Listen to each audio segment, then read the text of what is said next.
마태복음 13장 31절로 33절입니다.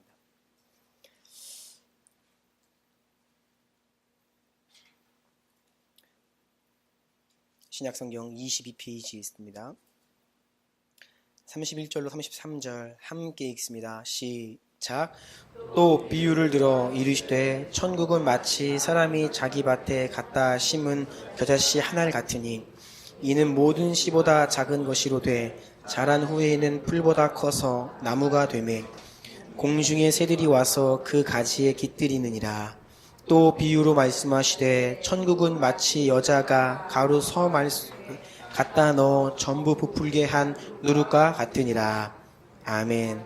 한 말씀 더 봅니다. 에베소서 4장 11절로 16절까지 보겠습니다. 에베소서 4장 11절로 16절까지 신약성경 314페이지에 있습니다. 한 절씩 교독하겠습니다. 11절 제가 먼저 읽습니다. 그가 어떤 사람은 사도로, 어떤 사람은 선지자로, 어떤 사람은 복음 전하는 자로, 어떤 사람은 목사와 교사로 삼으셨으니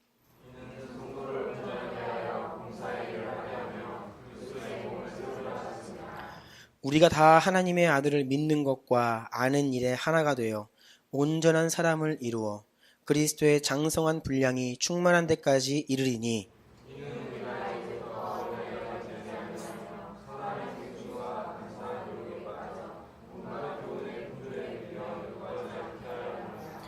오직 사랑 안에서 참된 것을 하여 범사에 그에게까지 자랄지라. 그는 머리니 곧 그리스도라. 그에게서 온 몸이 각 마디를 통하여 도움을 받음으로 연결되고 결합되어 각 지체의 분량대로 역사하여 그 몸을 자라게 하며 사랑 안에서 스스로 세우니라. 아멘, 아멘.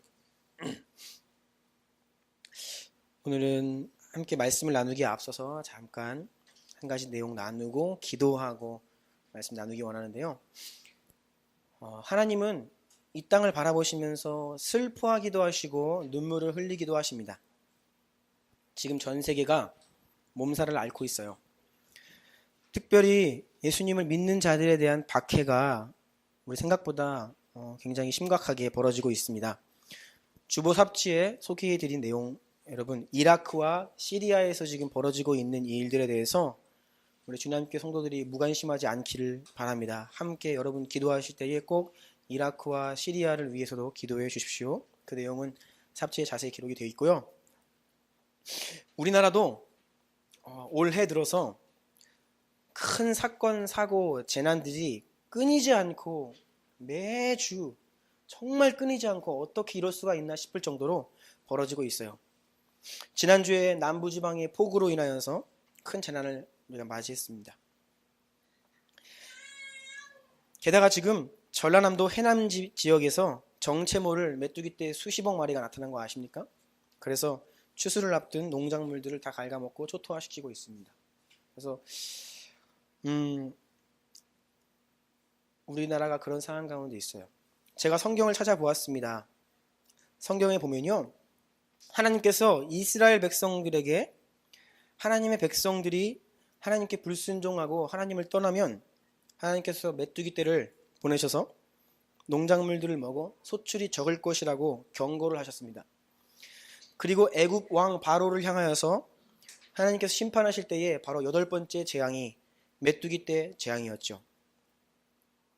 열왕기 상을 보면 솔로몬이 이렇게 기도합니다. 하나님, 만약에 메뚜기떼가 일어나서 우리가 범죄한 것을 하나님께서 벌하실 때에 우리가 그것을 속히 깨닫고 하나님께 기도하면 주님 들으시고 우리를 용서해 주세요. 이러한 기도를 솔로몬이 하나님께 드려요. 그리고 솔로몬이 그 성전을 완공한 이후에 하나님께 그 낙성식을 행합니다. 하나님께 그 성전을 봉헌하고 그날 밤에 하나님께서 솔로몬에게 나타나셔서 그 기도대로 응답을 주시는데 제가 읽어드릴게요. 역대하 7장 13, 14절인데요. 한번 들어보십시오. 하나님께서 솔로몬에게 하시는 말씀입니다.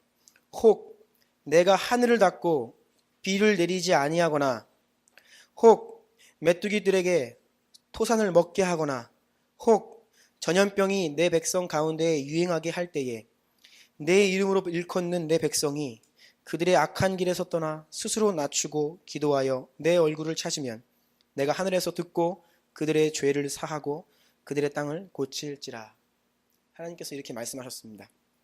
이 밖에도 시편 말씀 여러 군데와 요엘 선지자, 아모스 선지자, 말라기 선지자 동일하게 하는 말은 하나님께서 메뚜기 떼를 통해 자신을 떠난 백성들을 경고하시고 심판하신다고 기록되어 있고, 너희가 그것을 보거든 회개하고 통곡하며 주님께로 돌아가야 한다라고 끊임없이 하나님의 백성들을 가르쳤습니다. 저는 이러한 하나님의 말씀 앞에, 그리고 올해 들어 이 나라 가운데 벌어지고 있는 큰 사건과 재난과 참사들 앞에 하나님께서 지금 우리에게 계속해서 말씀하시고 경고하고 계시다고 확신을 해요.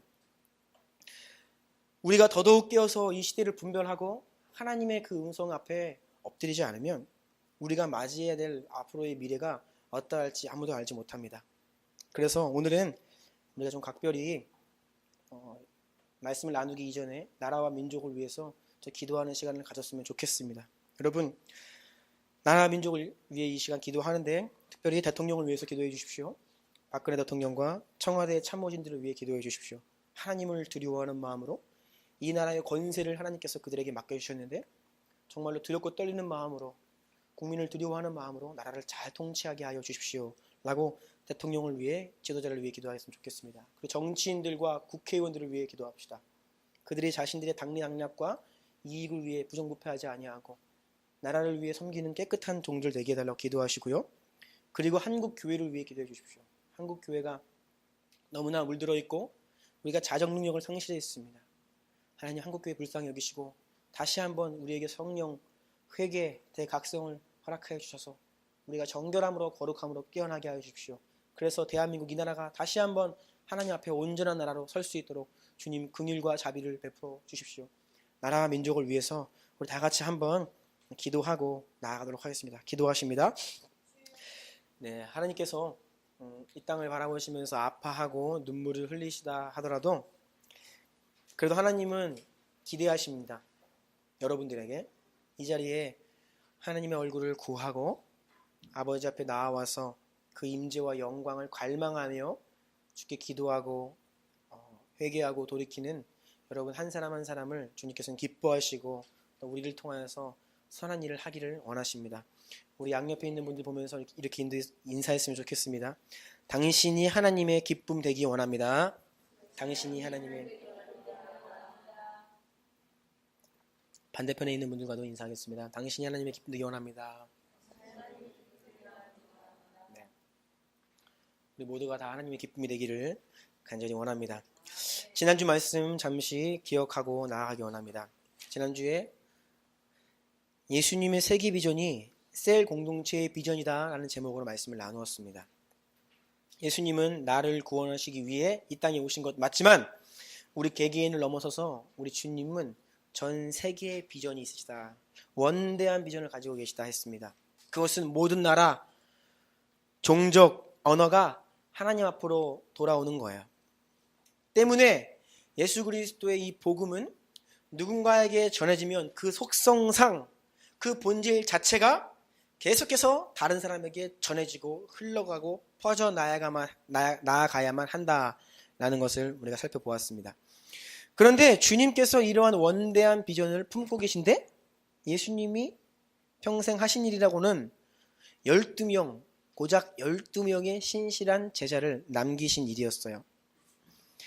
주님께서 꿈꾸시는 비전과 주님께서 행하신 일은 너무나 큰 괴리감이 있어 보인다는 것이죠.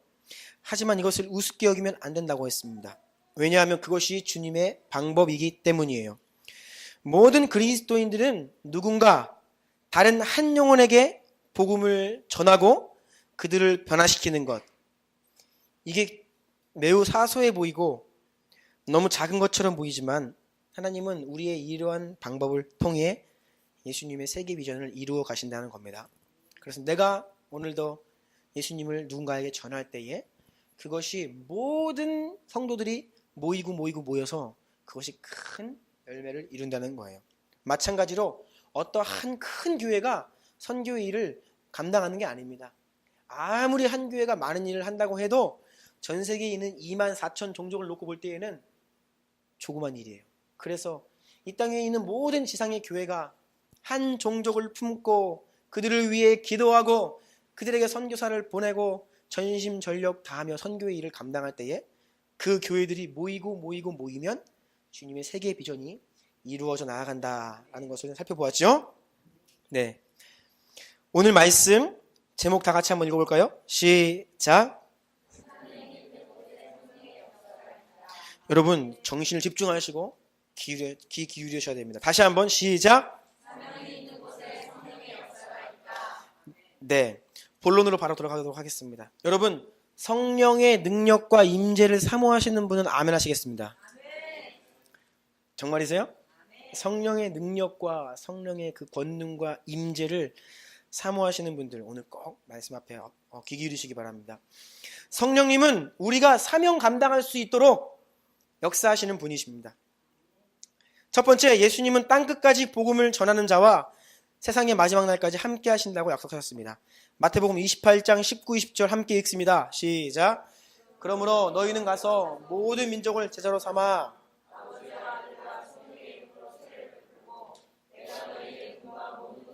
지키게 하라. 볼지어다 내가 세상 끝날까지 너희와 항상 함께 있으리라 하시니라. 아멘. 여러분 이 말씀이 마태복음의 결론이에요. 이렇게 마태복음은 끝이 납니다. 세상 끝날까지 내가 너희와 항상 함께 있으리라 하신 우리 주님의 말씀은 우리에게 땅끝까지 복음을 전해라 라고 하는 그 사명을 주시는 그 자리에서 함께 주신 약속입니다. 즉 다시 말하면 주님께서 우리와 함께 하시는 이유가 우리가 이 복음을 확신함으로 복음의 증인되어서 온 세상에 그 복음을 전할 수 있도록 돕기 위해 우리와 함께 하신다는 거예요. 이것이 마태복음의 결론입니다. 자, 그러면 마가복음의 결론은 무엇일까요? 마가복음 16장 15, 17, 18, 20절 다 같이 읽겠습니다. 시작. 또 이르시되 너희는 온 천하에 다니며 만민에게 복음을 전파하라.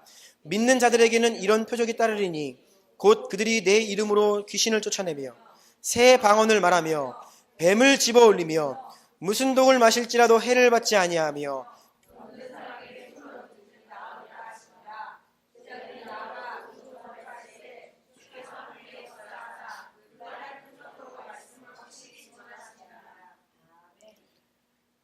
너희가 온 세상에 다니며 모든 사람에게 복음을 전해라. 그리하면 다음과 같은 표적이 너희와 함께 할 것이다 라고 하시면서 주신 말씀이 너희들이 예수님의 이름으로 귀신을 쫓고 방언을 말하고 뱀을 집어 올리고 독을 마실지라도 해를 받지 않으며 너희가 손을 얹고 기도한 즉 병든 자가 치유되리라. 이러한 놀라운 약속의 말씀을 주신 겁니다. 실제로 제자들이 예수님 승천하시고 성령 받고 복음 증거하자 그 복음을 증거할 때에 이러한 기적의 역사가 제자들에게 나타났어요. 그것이 사도행전에 기록된 하나님 나라 역사입니다. 그래서 여러분 복음 전하는 그 현장에서 성령의 역사가 함께 일어나고 있다는 이 맥락에 주의를 기울이셔야 돼요. 이 두 가지가 함께 나타난다는 거예요. 때로 이 말씀을 편협하게 문자적으로 잘못 이해하면 우리가 잘못된 신앙에 빠집니다. 즉 예수님 믿는 사람은 뭐 뱀 물려도 안 죽고 독을 먹어도 절대 안 죽는다. 이렇게 단순한 생각을 하면서 믿음을 갖게 되는 경우가 있는데 여러분 이것은 믿음이 아닙니다. 그것은 맹신이고 거의 객기 수준이에요. 정말 그렇습니다. 사도행전 28장 보면 정말 바울이 멜리데라는 섬에서 독사에게 물립니다. 그런데 아무 일도 벌어지지 않아요. 죽지 않아요. 그래서 그 원주민들이 그 독사에 물려서 죽지 않는 바울을 보면서 하나님이다, 신이 왔다라고 막 난리가 났어요. 바울이 예수 믿는 자였기 때문에 뱀에 물려 죽지 않은 것이 아니에요. 단순히 바울은 복음을 만민에게 전파하라고 하는 주님의 음성에 순종함으로 선교사의 인생을 살고 그 멜리데라는 섬에 간 것도 예수님 복음 전하다가 죄수가 되어서 로마로 지금 압송되고 있는 길이었어요. 그런데 단순히 끌려가는 게 아니에요. 바울은 죄인의 신분으로서도 자신이 원하는 것이 있었는데 그것은 로마까지 가서 로마에 있는 사람들에게 복음을 전하겠다. 그런 마음으로 순종함으로 선교의 삶을 살고 있었습니다. 그런 상황 가운데 뱀에 물렸음에도 주님께서 은혜를 주셔서 이 말씀이 실제가 되게 하신 사건이 바로 사도행전 28장에 나오는 그 내용들이에요.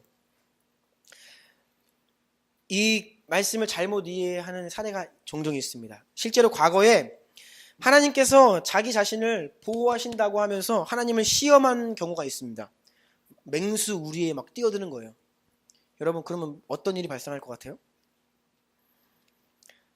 제가 이전에 그런 기사를 몇 번 본 적이 있거든요. 그래서 다시 찾아봤습니다. 2004년에 대만에서 어떤 한 남자가 하나님이 나를 보호하신다고 그랬다고 하면서 그 사자 우리에 뛰어들었습니다. 동물원에서. 다행히 이 남자는 구조를 당해서 안 죽었어요. 그런데 손과 발을 다 물어뜯겼습니다. 2006년에도 그런 일이 있었습니다. 우크라이나에서 한 남자가 하나님이 계시다면 나를 보호하실 거다라고 외치면서 사자 우리에 뛰어들었어요. 마치 다니엘이 사자굴 속에 던져진 다니엘을 하나님께서 보호하신 것처럼 나도 보호하신다라는 그렇게 이야기하면서 뛰어들었어요. 여러분, 이것은 하나님을 시험하는 겁니다. 어떻게 된지 아세요? 뛰어들자마자 사자들이 달려들어가지고 죽었습니다. 이것이 당시에 해외 토픽으로 나오고 그랬어요. 극단적인 사례들이긴 하지만 이러한 하나님의 약속을 우리가 그냥 예수 믿으면 그냥 이런 일이 있대 라고 받아들이면 이렇게 잘못된 맹신으로 치우칠 수 있다는 것입니다. 계속해서 예수님이 우리와 함께 하신다라고 하시는 말씀과 믿는 자들에게는 이러한 능력과 표적과 기적이 나타날 것이다 라고 하시는 그 약속은 항상 땅끝까지 복음을 전하라고 하는 하나님의 지상 대명령과 그 사명 앞에 주어진 약속들이라는 것을 우리가 잊으면 안 됩니다. 히브리서 말씀에도 동일하게 증언하고 있습니다. 히브리서 2장 4절 다 같이 읽어볼까요? 시작. 하나님께서도 표적과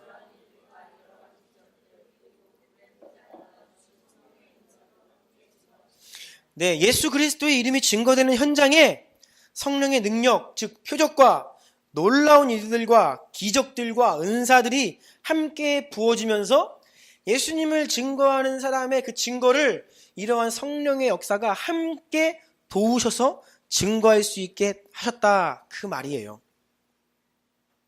이렇게 성령님은 우리가 하나님의 사명을 잘 감당할 수 있도록 우리에게 오시고 우리를 도와주시는 분이십니다. 그러니 사명이 있는 곳에 성령의 역사가 함께 있는 것입니다. 그런데 이 사명은 쏙 빠지고 성령님의 능력과 그것만 원한다? 그러면 잘못된 신비주의, 지나친 은사주의의 곁길로 빠지게 되는 거예요. 바로 이것입니다. 사명은 없고 하나님만 원하는 겁니다. 주님의 능력은 원하고 사모함은 있고 주의 크신 역사를 경험하기는 원하는데 하나님께서 함께 주신 그 사명에는 관심이 없는 자는 반드시 신비주의나 은사주의로 빠지게 돼요.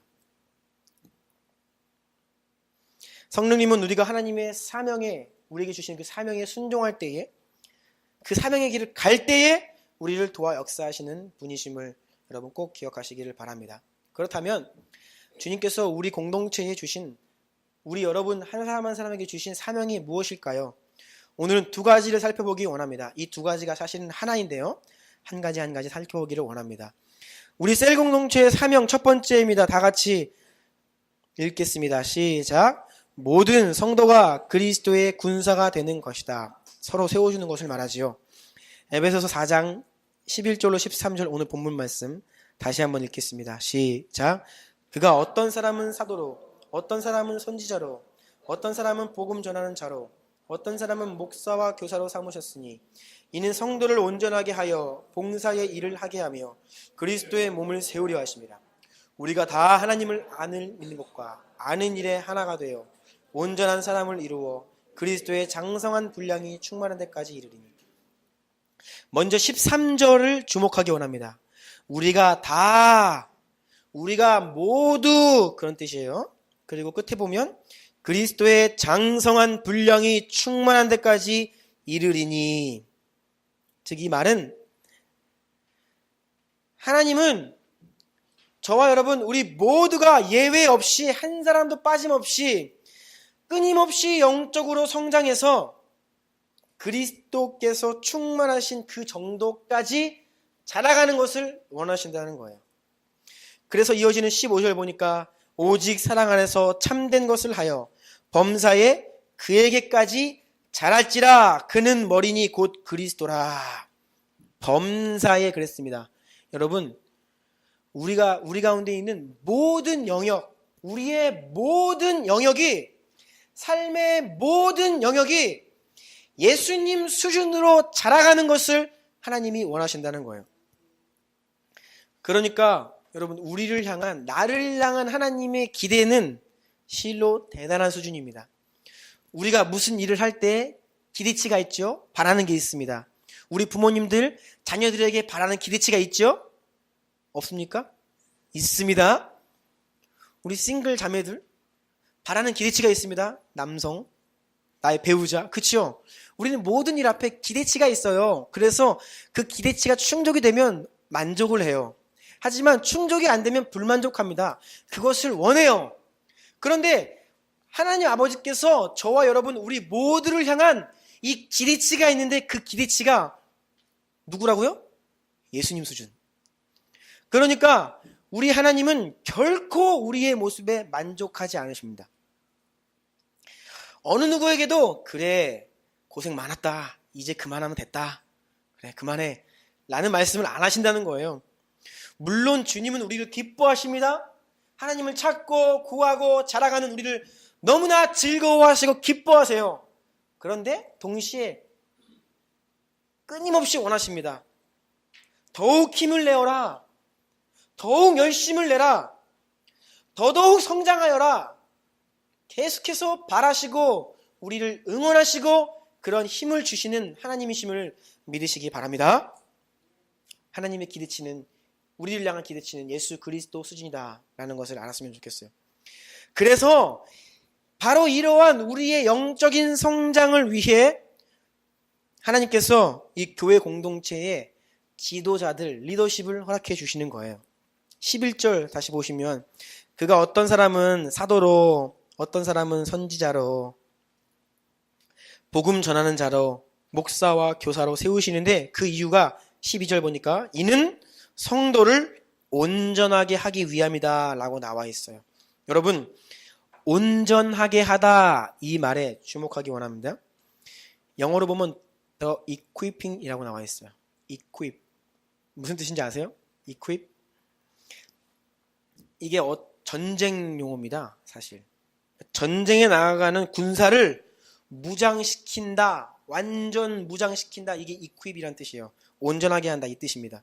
군복을 입히고 방탄조끼를 입히고 군화신기고 철모를 씌우고 총 들려주고 탄창에 총알 가득 채워줘서 장전시켜주고 무엇보다 확실한 군사의 그 전쟁의 임무를 수행할 수 있도록 기술과 체력을 훈련시켜서 무장시켜주는 것, 이게 바로 온전하게 하다, equip의 뜻이에요.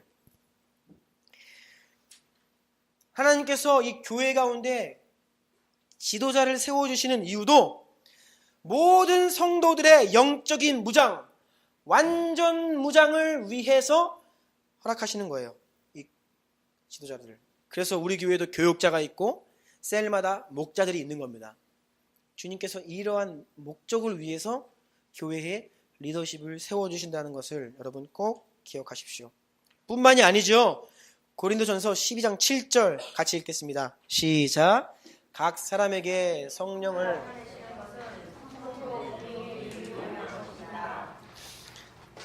나타내신다.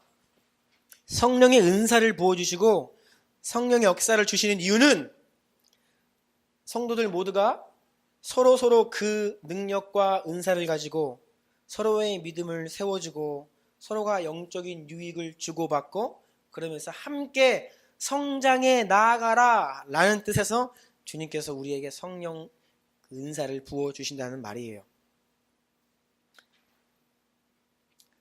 이렇게 우리의 영적 성장은 하나님께서 공동체 가운데 세우신 리더십을 통해, 그리고 여러분들 한 사람 한 사람이 한 명도 예외 없이 서로 간의 사랑과 연합 가운데 서로를 도와가면서 함께 영적으로 무장되며 자라가는 겁니다. 에베소서 4장 16절 읽어볼게요. 시작. 그리스도로부터 온몸이 각 마들 토에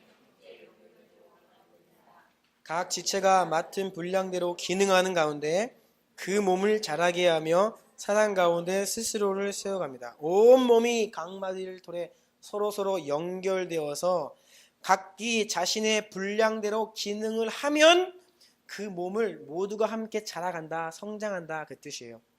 그래서 우리 가예진, 예진이도 역할이 있어요. 우리 교회에서.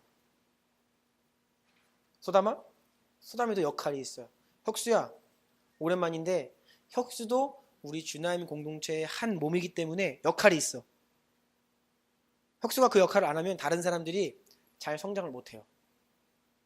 알겠어요? 그래서 우리가 다 같이 함께 연합함으로 서로를 도움으로 같이 성장해 가는 겁니다. 저도 마찬가지고요. 저도 여러분들을 통해서 성장하고 여러분들을 통해서 배우는 거예요. 그리스도의 몸에는 이것에서 예외가 없습니다. 모두가 같아요. 에베소 2장 22절 너희도 성령 안에서 하나님이 거하실 처소가 되기 위해 그리스도 예수 안에서 함께 지어져 간다 라고 나와 있잖아요. 따라서 다음 히브리서 말씀 보면 히브리서 기자는 뭐라고 말하냐면요, 우리가 서로 돌아보면서 서로의 모습을 살피면서 사랑과 선행을 격려해라. 이것은 잘하고 있는 것 칭찬해주고 박수 쳐주고 격려해주고 힘을 더 실어줘서 그 일을 더 잘할 수 있도록 도와줘라, 그런 뜻이에요. 그리고 모이기를 힘써라. 부지런히 모여서 더더욱 서로를 권면하고 깨우치고, 혹시라도 누군가가 연약함 가운데 있거나 잘못하고 있으면 깨우쳐 주라는 거예요. 그러면 안 됩니다. 그래서는 안 됩니다 라고 이야기해주고 도와주라는 겁니다. 그래서 주님 오심을 사모하게 하고 주님을 갈망하게 하고, 특별히 신앙생활 하면서 또 우리가 살아갈 때에 힘든 일이 많아요. 때로는 몸이 아프고 질병이 오고 경제적인 문제도 있고 관계 어려움도 있고 가정마다 문제없는 가정이 없고 너무나 힘든 것들이 많이 있어요. 그럴 때에 공동체 안에서 서로가 서로를 위로하고 말씀으로 양육해주고 도와주고, 힘들어하는 사람과 함께 힘들어하며 함께 울어주고, 기쁨이 있을 때는 기쁨을 나누고, 그렇게 하라는 말씀이 바로 히브리서 10장 24, 25절이에요. 한번 읽어볼게요. 시작. 서로 돌아보아 사랑과 선행을 격려하며 패하는 어떤 사람들의 습관과 같이 하지 말고 오직 권하여 그날이 가까움을 볼수록 더욱 그리하자. 우리의 셀 공동체, 여러분들의 그 소그룹 그 공동체 하나하나가 영적 성장의 장이 되어서 우리 모두가 그리스도의 군사가 되는 것, 이것이 우리 셀 공동체의 첫 번째 사명입니다. 네, 이러한 첫 번째 사명은 다음 두 번째 사명으로 이어집니다. 이것이 되어야 두 번째가 가능해요. 두 번째는 우리가 강력한 그리스도의 군사가 되어서 무슨 일을 하느냐? 셀 공동체 사명 두 번째, 시작. 그리스도의 증인이 되어 영혼들을 구원하는 것이다. 복음 전도와 선교를 말합니다. 전도와 선교의 사명을 힘써 다하는 것을 이야기해요. 오늘 본문 말씀 마태복음 13장 같이 읽습니다. 시작. 또 비유를 들어 이르시되 천국은 마치 사람이 자기 밭에 갖다 심은 겨자씨 하나 같으니 이는 모든 씨보다 작은 것이로되 자란 후에는 풀보다 커서 나무가 되매 공중의 새들이 와서 그 가지에 깃들이느니라.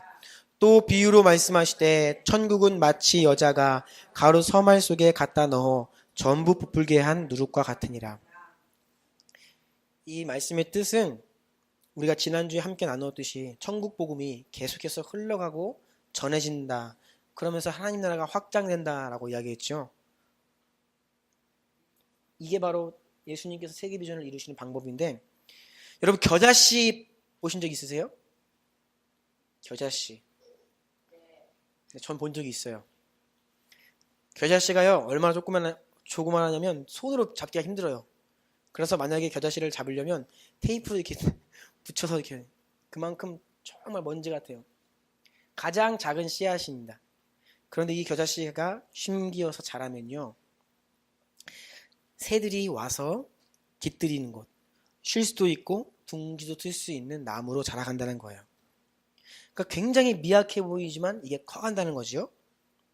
이 누룩, 효소도 마찬가지입니다. 밀가루 반죽에 누룩을 포함시켜서 빵을 구우면 그것이 그 반죽을 부풀어 오르게 하죠. 이 복음과 하나님 나라가 바로 이런 속성이다라는 거예요. 복음이 전해지면서 나에게로 흘러온 복음이 나를 통해 누군가에게 전해지는 이 과정을 통해서 처음에 미약해 보였지만 이것이 점점점 부풀어 오르고 성장하고 부흥하여서 결국은 큰 열매를 맺게 된다. 이것이 바로 영적인 원리를 이 말씀이 하고 있는 거예요. 그래서 하나님의 나라는 그 시작이 겨자씨처럼 너무나 미약해 보이지라도 점점 자라서 반드시 큰 열매를 맺게 된다. 이것이 예수 그리스도 안에 있는 은혜의 법칙이에요. 그래서 누가복음 12장 32절 보니까 예수님께서 그 적은 무리들에게 이렇게 말씀하십니다. 적은 무리야, 무서워 말라. 하나님께서 너희에게 그 하나님의 나라를 주시기를 기뻐하신다. 예수님은 12명의 제자들에게 이 세계 비전의 원대한 사명을 위임하셨습니다. 그것이 12명의 순종으로 전해지고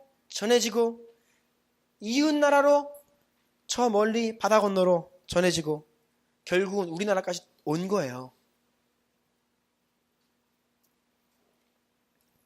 내가 누군가에게 복음을 전하는 것, 우리 교회가 어느 한 종족에게 선교를 하는 것, 이것이 바로 모여서 작고 미약한 것들이 큰 열매를 맺게 된다. 이것이 바로 영적인 원리라고 마태복음 13장에서 우리에게 가르쳐주고 계시는 겁니다. 그래서 하나님 나라는 계속해서 성장하는 것이 원리입니다. 정체되어 있지 않아요. 때문에 성령님께서 역사하시는 살아있는 공동체는 잃어버린 자를 향하여서 찾아 나서는 거예요. 그리고 전도의 문이 열린 공동체가 살아있는 공동체, 성령님이 역사하시는 공동체입니다. 여러분, 만약 어떤 교회 공동체가 전도의 열매가 없다? 그래서 외부로부터 닫힌 공동체다. 여러분, 열려있다, 닫혀있다. 이것은 뭐 문을 열고 닫는 게 아니라 그 교회 멤버십이 일정 시간이 지나도 변화가 없는 거예요. 그 사람이 그 사람이에요. 복음을 믿고 복음을 듣고 복음대로 살아가는 공동체가 맨 그 멤버가 그 멤버다. 새로운 영혼이 오지 않는다. 그러면요, 이것은 건강의 이상 징후입니다. 영적으로 건강하지 않다는 표지예요. 표시입니다. 우리 셀 공동체가 출범한 지가 이제 한 달이 조금 넘습니다. 여러분, 만약에 여러분의 셀이 그 멤버 그대로 아무런 열매 없이 새로운 영혼이 오거나 새로운 영혼이 그 셀 안으로 들어오는 것 없이 6개월, 1년, 2년 넘어간다고 하면 어떤 일이 생겨나냐? 이것이 바로 새로운 잉태와 출산이 없는 닫힌 셀이에요. 닫힌 공동체를 말합니다. 적신호입니다. 건강에. 멤버들끼리는 서로 친해질 수 있어요. 오랜 시간 함께 하니까 말이 통하고 이제 편안하고 재미있고 그럴지는 모르지만 우리끼리는 좋을지 모르지만 영적으로는 서서히 굳어가며 현실에 안주하는 모임으로 변화됩니다. 자신도 모르게. 마찬가지로 우리 교회가 이 주나인 공동체가 영혼 구원의 열매를 맺지 못하고 6개월, 1년, 2년 지속된다? 마찬가지예요. 우리 공동체에 무언가 심각한 문제가 있다는 사인입니다. 그 공동체에는 반드시 영적인 침체가 찾아옵니다. 네. 제가 경험해본 많은 교회들이 그러했어요. 많은 공동체가 그러했습니다. 영혼 구원의 열매가 없다? 또 새로운 영혼들이 이곳에 오지 않는다? 그러면요, 반드시 영적인 침체, 정말 헤어나기가 힘들어요. 그것은 우리가 왜 존재하는지 사명을 망각한 공동체이기 때문이에요. 우리 모두가 영적인 군사가 되어서 전도와 선교의 사명을 감당하는 것이 우리의 사명일진데 그 사명을 잃어버렸기 때문에 더 이상 전도가 이루어지지 않는 것입니다. 그것을 위해 눈물을 흘리지 않고 그것을 위해 몸부림치지 않고 그것을 위해 기도하지 않기 때문에 정치되는 거예요. 참 감사한 것은 지난 1년 5개월 동안 우리 공동체에 하나님께서 끊임없이 많은 영혼들을 방문케 하셨고 또 보내주셨어요. 그래서 감사해요. 지난주에 성장반 몇 기죠? 3기입니다. 3기가 시작되었어요. 작년 이맘때에 1기가 시작했습니다. 작년 이맘때 1기 시작하면서 성인 작년 성도들 다 참석해라 그랬습니다. 그래서 뭐 거의 다 1기에 참석했어요. 제가 1기를 진행하면서 두려움이 생겼습니다. 이거 1기로 끝나는 거 아닌가? 왜냐하면 모두 다 하고 나면 또 할 사람이 없으니까 1기로 끝나면 그런 마음이 있었는데 감사하게 올 초에 2기가 시작되었죠. 감사하게 2기가 시작되었어요. 그런데 2기를 시작하면서 또 제 마음에 무슨 생각이 들었냐? 3기가 될까? 그런데 주님 은혜로 또 3기가 시작되었습니다. 여러분, 과연 4기 이제 정말 없어요. 4기 할 사람. 네, 정말 이제 네. 여러분 4기 될까요? 안 될까요? 됩니다. 네, 돼요. 왜냐하면 우리가 지금 영혼 구원을 위해서 태신자를 품고 잉태하고 지금 기도하고 있잖아요. 그렇죠? 그리고 우리의 사명은 우리가 잘 먹고 잘 되는 것이 아닙니다. 영혼 구원이 우리에게 주신 사명입니다. 그것이 우리에게 주신 이 교회를 세우신 주님의 뜻이고 이유예요. 우리가 이 사명을 잊지 않고 끊임없이 주 앞에 간구하며 순종하며 나아갈 때 하나님은 반드시 사명이 있는 곳에 성령의 역사를 부어주시며 그것을 가능하게 하실 거예요. 그래서 내년 초에는 4기가 시작될 거라고요. 믿습니까? 네. 복음은 원래 그러한 겁니다. 그래서 여러분, 교회는요, 부흥하는 게 정상입니다.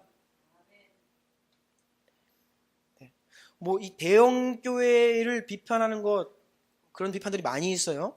저도 대형 교회를 그렇게 좋게 평가하는 것은 아닙니다. 그런데 이 큰 교회를 비판하면서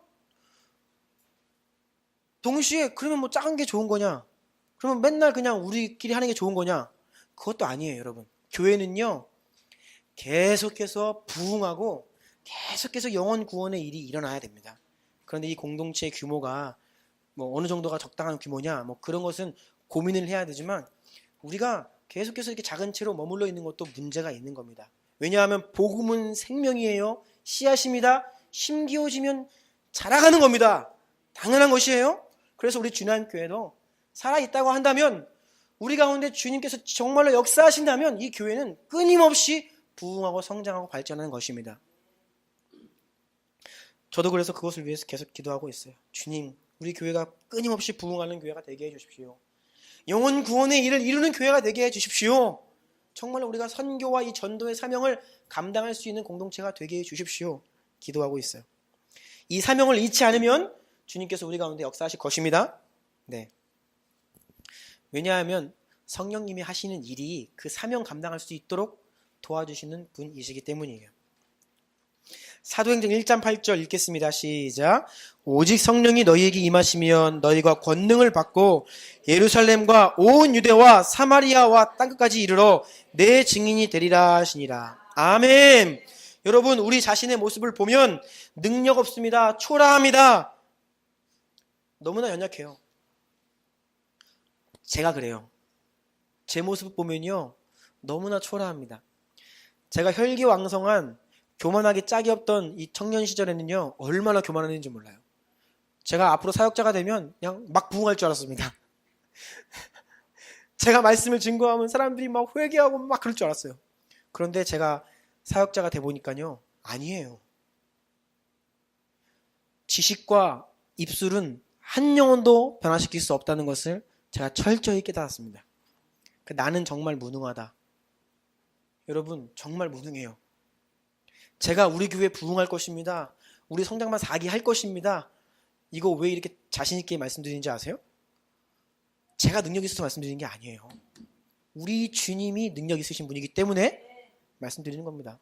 저는 약속의 말씀을 믿고 신뢰하고 주님을 신뢰하기 때문에 이런 말씀을 드리는 거예요. 저도 능력이 없어요. 여러분, 전도가 쉽습니까? 우리는요, 한 영혼도 전도할 수 없어요. 우리가 예수님 믿으세요 그러면 아마 우리 주변에 있는 사람들이 너나 잘 믿으세요 라고 반응할 분들이 많이 계실지도 몰라요. 네가 믿는 복음 그거 왜 믿어야 되니? 라고 물으면 우리가 할 말이 없을 수도 있어요. 그래서 우리는 두 가지 사명이 있는 겁니다. 먼저 우리가 그리스도의 군사가 되는 거예요. 그리고 능력 가운데 내 능력이 아니라 내 지혜가 아니라 내 입술이 아니라 내 안에 부어주시는 그 성령의 역사로 말미암아 나와 함께 하시는 그 예수님으로 말미암아 전도가 되는 거죠. 복음이 전해지는 것이죠. 이것이 우리가 꿈꾸고 기대하는 우리 셀 공동체의 비전이고 사명입니다. 네, 그래서 이제 말씀을 마무리하기 원합니다. 오늘 들은 말씀을 기억하며 우리가 꿈꾸는 셀 공동체를 위해서 함께 기도했으면 좋겠어요. 4가지를 같이 기도했으면 좋겠습니다. 첫 번째 기도의 제목 읽어보겠습니다. 시작. 우리 모두 각자에게 필요한 은사를 부어주셔서 서로 섬기며 돕고 세워주는 아름다운 공동체가 되게 하여 주옵소서. 아멘. 여러분, 성령의 권능, 은사 없이는 우리 안 됩니다. 우리에게 성령의 은사가 부어져야 됩니다. 권능이 부어져야 돼요. 우리가 이것을 위해 기도해야 됩니다. 두 번째 시작. 우리가 잃어버린 한 영혼을 향한 아버지의 마음을 품고 태신자들을 위해 기도하게 하옵소서. 우리가 마음에 품었습니다. 그들을 위해 기도해야 그 영혼들이 돌아옵니다. 주님 돌아오게 하시고 기도하게 하여 주십시오. 세 번째 시작. 주님을 모르는 자들에게 그리스도의 증인이 되어 담대하게 복음을 전할 수 있는 성령의 권능을 주옵소서. 주여, 우리의 입술은 너무나 능력이 없습니다. 나는 한 사람도 전도할 수 없는 무능한 자입니다. 성령의 권능을 부어주셔서 나를 통해 복음이 증거되고 전도가 되게 해 주십시오. 기도하는 거예요. 마지막 4번째입니다. 시작. 땅끝까지 모든 종족에게 복음 전하여 주님 다시 오실 길을 예비하는 선교 공동체가 되게 하여 주옵소서. 예, 우리 이 4가지 기도 제목을 가지고 오늘 들은 말씀을 기억하며 믿음으로 기대하는 마음으로 아버지 앞에 기도하며 나아가기를 원합니다. 다 같이 기도하십니다.